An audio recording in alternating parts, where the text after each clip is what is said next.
नमस्कार दोस्तों, कैसे हैं आप लोग। उम्मीद करता हूँ सब घर में होंगे, सब ठीक होंगे, सब ज़बरदस्त होंगे। एक बहुत ही अच्छी खासी रिक्रूटमेंट आ रही है झारखंड लोक सेवा आयोग की तरफ से।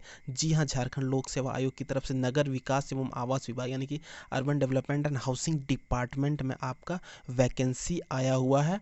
और जो पोस्ट आपको मिलेगी, सहायक नगर निदेशक की पोस्ट मिलेगी। और ये बहुत ही अच्छी खासी पोस्ट मिलती है आपको 5400 ग्रेड पे के हिसाब से, लेवल 9 के हिसाब से आपको सैलरी मिलेगी, बहुत ही अच्छी सैलरी मिलेगी। ये फॉर्म आवेदन करने की जो लास्ट डेट है 10/8/2020 को रखी गई, यानी कि 10 अगस्त 2020 तक आप इस फॉर्म को भर सकते हैं। और विज्ञापन संख्या 4/2020 है। सबसे पहले मैं बता देना चाहता हूँ कि इस फॉर्म को भरने के लिए आपको एक लिंक चाहिए होगा, जो कि जेपीएससी का ऑफिशियल वेबसाइट है, और उसकी लिंक मैं डिस्क्रिप्शन में दे दूंगा, वहाँ से जाके आप इस फॉर्म को भर सकते हैं। लेकिन अब मैं बता देता हूँ जो पोस्ट आपको मिलेगी वो किन किन कैटेगरी की कितनी कितनी पोस्ट होगी। तो सबसे पहले मैं बता देना चाहता हूँ कि जो पद का नाम है सहायक नगर निदेशक है, और टोटल 77 पोस्ट है आपका। अनारक्षित अनरिजर्व कैटेगरी की 32 पोस्ट है। अनुसूचित जनजाति एसटी कैटेगरी की आपका 20 सीट दिया हुआ है यहाँ पे, और अनुसूचित जाति एससी कैटेगरी की 8 सीट दी हुई है। उसके बाद यहाँ अनुसूचित 1 अत्यंत पिछड़ा वर्ग में 6 सीट है। उसके बाद पिछड़ा वर्ग अनुसूची 2 में 4 सीट है। उसके बाद ईडब्ल्यूएस कैटेगरी की, यहाँ पे जो आर्थिक रूप से कमजोर वर्ग से आते हैं, इसमें जनरल कैटेगरी वाले आते हैं, तो ये आपका 7 सीट दिया हुआ है। उसके बाद महिलाओं के लिए आरक्षण यहाँ पे कुछ रखा गया, उसमें महिलाओं की 4 सीट है। खेल कूद से यदि आते हैं तो उनके लिए कुछ अलग प्रावधान रहता है। और यहाँ पे दृष्टि निशक्त यानी कि दिव्यांग फिजिकली हैंडीकैप्ड पर्सन है, उसमें से दृष्टि निशक्त यानी कि कोई देख नहीं पाते, उसमें उनका दिक्कत है तो उनके लिए 1 सीट है। श्रवण निशक्त मतलब यदि कोई सुन नहीं पाते तो उसमें उनके लिए 1 सीट है। उसके बाद चलन निशक्त मतलब कोई यदि चल नहीं पाते हैं तो उनके लिए 1 सीट यहाँ पे रखा गया है। और उसके बाद ऑटिज्म के लिए, जिन बौद्धिक निशक्तता होती है, यानी कि कोई मल्टीपल डिसेबिलिटी होती है, पर्सनैलिटी डिसऑर्डर का कुछ बीमारी होता है, थोड़ा सा पागलपन का कुछ दिक्कत रहता है उनके मस्तिष्क में, तो उनके लिए यहाँ पे 1 सीट दिया गया है। और कोटिवार रिक्तियों की संख्या घट बढ़ सकती है। यहाँ पे इन्होंने लिखा है कि अलग अलग कैटेगरी में सीट समय के हिसाब से घट भी सकती है, बढ़ भी सकती है। और सैलरी आपको बहुत ही अच्छी खासी मिलेगी। पेबेंट 2 के हिसाब से आपका 93,000 मतलब 9,300 से लेकर 34,800, और ग्रेड पे आपका 5400 लेवल 9 के हिसाब से सैलरी मिलेगी। और पद है परमानेंट पद है। परीक्षमान अवधि यानी कि 2 साल के अंदर इनको कंप्लीट कराना ही है एग्ज़ाम लेके, लेकिन वो डिपेंड करता है कि गवर्नमेंट की पॉलिसी कैसी रहती है। कुछ पॉलिटिक्स हो जाता है या फिर कोई केस हो जाता है तो उसमें डिले हो जाता है।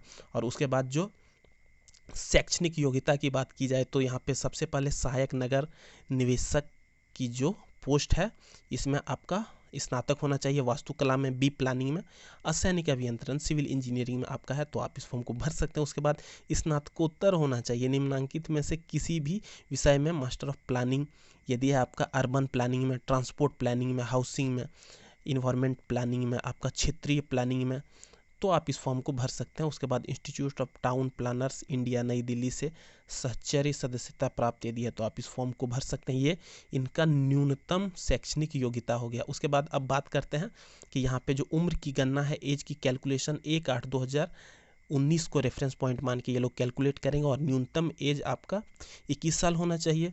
अब यहाँ पे अधिकतम उम्र सीमा कैटेगरी के हिसाब से यदि रिजर्वेशन किसी को मिलता है तो उसमें छूट का प्रावधान है। जैसे कि आपका अनरिजर्व कैटेगरी की जो मैक्सिमम एज है 35 ईयर्स है, और अत्यंत पिछड़ा वर्ग ओबीसी 1 जो अनुसूची 1 आते में है उनके लिए 37 ईयर्स है। और उसके बाद महिलाओं के लिए ओबीसी 1 और 2 दोनों के लिए यहाँ पे 37 ही है। उसके बाद महिलाओं के लिए यहाँ पे 38 साल है। और उसके बाद अनुसूचित जाति और जनजाति की पुरुष एवं महिला दोनों के लिए आपका 40 साल एज लिमिट रखा गया है।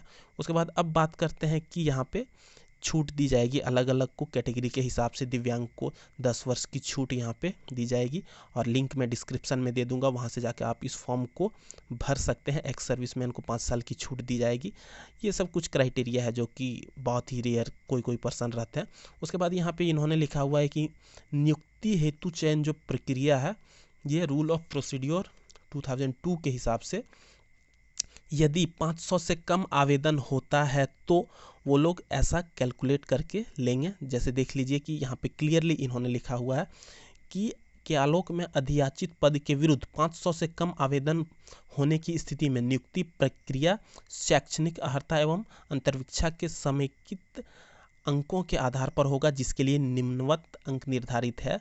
यहाँ पे देख लीजिए, शैक्षणिक योग्यता, शैक्षणिक अर्हता 80 अंक है और साक्षात्कार 20 अंक का है, जिसमें से शैक्षणिक अर्हता के 80 अंकों का विभाजन देख लीजिए यहाँ पे अलग अलग क्लास का अलग अलग है। जैसे 10th क्लास में आपका 10 अंक निर्धारित है, 12th क्लास में 15 अंक निर्धारित है और स्नातक यानी कि ग्रेजुएट यदि आप हैं, बीटेक यदि आपने किया हुआ है तो उसमें आपका 25 अंक वैलिड किया जाएगा और स्नातकोत्तर यानी कि मास्टर्स का 30 अंक आपका वेटेज है। इसमें से टोटल 80 अंक का वेटेज हो गया और 20 अंक आपका हो गया साक्षात्कार के लिए यदि 500 से कम आवेदन होता है तो। अब उसके बाद देख लेते हैं कुछ और डिटेल यहाँ पे दी गई है जो ये कैलकुलेट करेंगे। जैसे कि आपका यदि फुल मार्क्स मैट्रिक में 500 है तो 500, और यदि आपने 300 स्कोर किया हुआ तो 300 बटा 500, और यदि मैट्रिक का 10 अंक है तो ऐसे करके आप कैलकुलेट करके निकाल सकते हैं।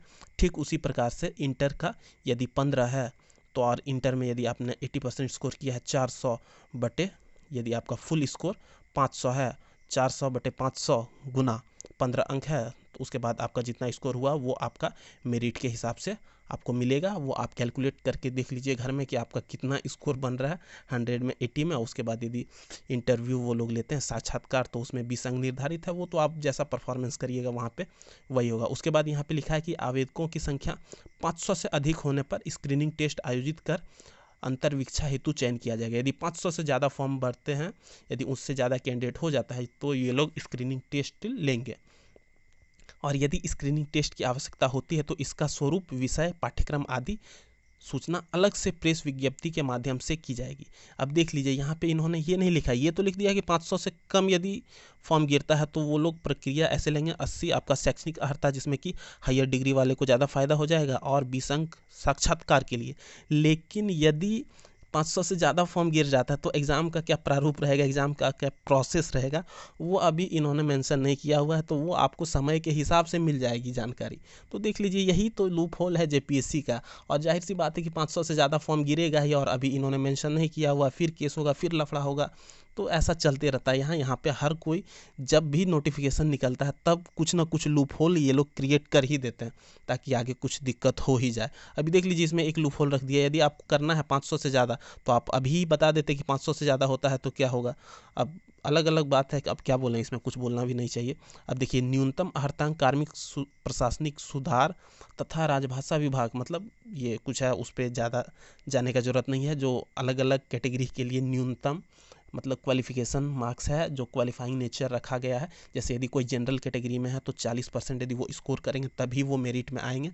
और ओबीसी कैटेगरी की 1 और 2 दोनों अनुसूची के अनुसार ओबीसी 1 के लिए आपका 36.5% है, ओबीसी 2 के लिए 36.5% है और ओबीसी 1 के लिए 34% है। उसके बाद अनुसूचित जाति जनजाति एवं महिला वर्ग इनके लिए 32% अंक निर्धारित है। और आदिम जनजाति से कोई आते हैं तो 30% मार्क्स यदि उनका है, ये न्यूनतम अर्हतांक हो गया, इतना उनको स्कोर करना ही होगा। भले ही एक ही फॉर्म गिरे और यदि उसका 26 हो जाता है और वो जनरल में आते हैं तो वो सेलेक्ट नहीं होंगे, और यदि यहाँ पे 40 से ज़्यादा रहता है तभी सेलेक्ट होंगे। इसका मतलब यही हो गया, तो इतना स्कोर करना ही है।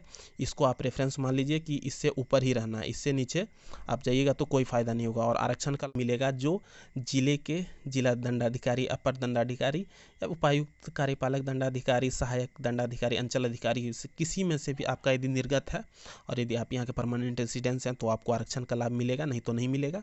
और लिंक मैं डिस्क्रिप्शन में दे देता हूँ, www.jpsc.gov.in पे जाके आप इस फॉर्म को भर सकते हैं। और फॉर्म भरने की लास्ट डेट तो मैंने शुरू में बता ही दिया था। उसके बाद यहाँ पे आप देख लीजिए जाति प्रमाण पत्र का जो प्रारूप है वो आपको इसके ऑफिशियल वेबसाइट पे मिल जाएगी। और आर्थिक रूप से कमज़ोर वर्ग के लिए भी आपको ऑफिशियल वेबसाइट पे मिल जाएगी। और खेलकूद कोटा से यदि कोई आते हैं तो उनको मेडल यदि मिला है अंतर्राष्ट्रीय ओलंपिक कमेटी द्वारा तो इतना यदि किसी को मिलेगा तो वो आके कोच बन जाते हैं, कोई मतलब नहीं रहता है। इतना यदि कोई रहता है तो वो जॉब की ज़रूरत नहीं है उसे, यदि थोड़ा सा भी होशियार रहा तो कोच वोच बन के अपना इंस्टीट्यूट खोल के बहुत ज़्यादा कमाते हैं। तो ये सबसे कोई ज़्यादा मतलब नहीं रखता। उसके बाद कदाचार के लिए मतलब मिसकंडक्ट के लिए यदि कोई एग्ज़ाम में आप कुछ गलत करते हैं, चोरी करते हुए पकड़े जाते हैं या फिर कुछ भी आप हरकत करते हैं जो इसके विरुद्ध है तो आपको सस्पेंड कर दिया जाएगा। आगे बहुत सारी कार्रवाई होती है, तो वैसा कुछ लिखा हुआ है। उसके बाद कदाचार की कार्रवाई के बारे में लिखा हुआ, तो उससे जानने की कोई मतलब नहीं है। अब सबसे पहले देख लीजिए कि फ़ी जो रखी गई है अत्यंत पिछड़ा वर्ग, अनारक्षित, अनरिजर्व कैटेगरी की, इन सब के लिए EWS सब के लिए 600 रुपये प्लस बैंक चार्ज ओनली है। उसके बाद परीक्षा शुल्क में छूट जो दी जाएगी वो SC/ST को 150 रुपीज़ रखी गई है, और ये प्लस बैंक चार्ज जो कि नॉन रिफंडेबल होगा। और यहाँ पे दिव्यांग अभ्यर्थियों के लिए कम से कम 40% से ज़्यादा यदि कोई हैंडीकैप्ड है तो उनको परीक्षा शुल्क से छूट दी जाएगी। ये सब यहाँ का क्राइटेरिया हो गया। टोटल आई थिंक मैंने पूरा डिस्कशन कर दिया है, हर चीज़ बता दिया है। इससे ज़्यादा आपको जानने की ज़रूरत नहीं है। हर डाउट क्लियर हो गया होगा आपको। यदि आपको और भी डाउट है तो आप हमारे कमेंट सेक्शन में कमेंट कर सकते हैं वीडियो के नीचे। अगर आपको ये वीडियो अच्छा लगा तो हमारे चैनल को लाइक, शेयर, सब्सक्राइब करिए। और यहाँ पे जो जितने भी साक्षात्कार के समय आपको डॉक्यूमेंट का ज़रूरत पड़ेगा, मैट्रिक प्रमाण पत्र, इंटर प्रमाण पत्र, मान्यता प्राप्त संस्थान से वास्तुकला, बी प्लानिंग, असैनिक अभियंत्रण की डिग्री, सब कुछ यहाँ पे आपको सबमिट कर देना। सब यदि आपके पास इशू है तो आप इस फॉर्म को भर सकते हैं। SC/ST सर्टिफिकेट, मेडिकल सर्टिफिकेट, विकलांगता का जितनी भी आपको चाहिए वो सारा यदि आपके पास अवेलेबल है तो आप इस फॉर्म को भर दीजिए। और बहुत ही अच्छी फॉर्म है। और इस फॉर्म को भरने की जो लास्ट डेट है वो 10 अगस्त 2020 को रखी गई है, और ये 15/7/2020 से शुरू हो रही है, यानी कि 15 जुलाई 2020 से शुरू होकर 10 अगस्त 2020 को शाम के रात के 11:45 तक आवेदन कर सकते हैं। और 10/8 के बाद आप इस फॉर्म को 11/8 तक लिंक में क्लिक करके आप इस फॉर्म की पेमेंट कर सकते हैं। तो आई थिंक पूरा क्लियर हो गया है। वीडियो अच्छा लगा तो फैलाते रहिए वीडियो को, कमेंट करिए, कमेंट करते रहिए और शेयर करिए, प्यार बढ़ाइए। बहुत ही अच्छा लगता है आप यदि कमेंट करते हैं तो, हमारे वीडियो को देखते हैं तो, शेयर करते हैं तो। धन्यवाद। जय हिंद, वंदे मातरम।